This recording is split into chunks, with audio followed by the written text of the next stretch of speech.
Chop cutlet সবারই ভীষণ প্রিয়, তাই আজকে বানিয়ে নিলাম চিড়ের চপ।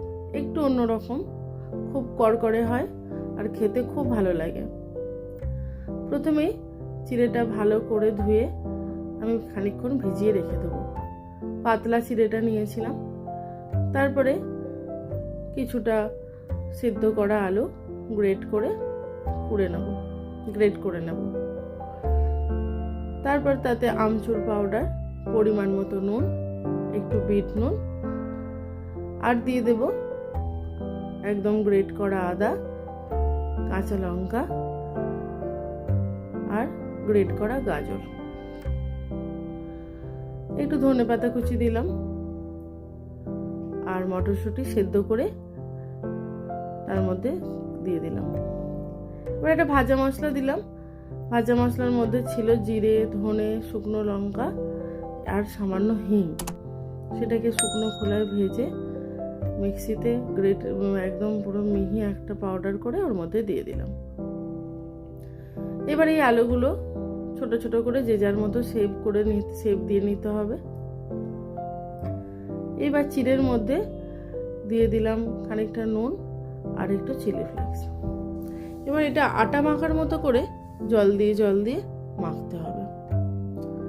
খুব ভালো করে মাখতে হবে, জল না দিলে এটা ঠিক সেট হবে না। তারপরে হাতের মধ্যে একটু তেল দিয়ে চিড়েটাকে হাতের মধ্যে খুব ভালোভাবে মেলে দেবো। দিয়ে দুটো হাত জোড়া করে পুরো আলুটাকে চিড়ের উপর কভার করে দেবো।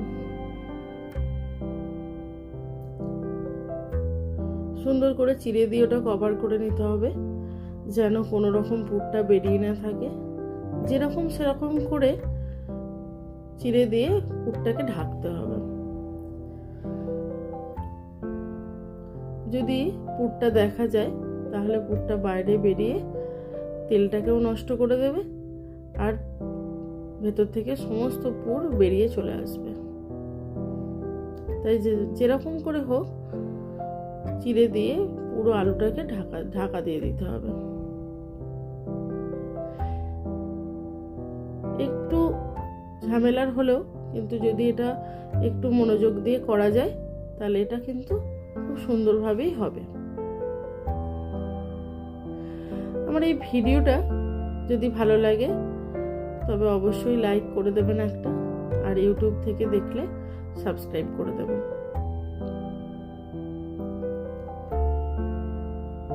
এবার কড়াইয়ে তেল গরম করে তার মধ্যে এগুলোকে দিয়ে দেব। হাই ফ্লেমেই ভাজবো, কারণ ভেতরটা সব সেদ্ধ হয়েই আছে, এখানে কমিয়ে ভাজার কিছু নেই। একদম কড়কড়ে করে ভেজে নেব। এটা খেতে দারুণ সুস্বাদু হয় আর উপরটা ভীষণ ক্রিস্পি হয়। কোনো রকম ব্রেড ক্রাম্ব নেই, বেসন নেই, কিছু নেই। আর এটা খেলে পেট ভারও করে না। দারুণ টেস্টি একটা খাবার।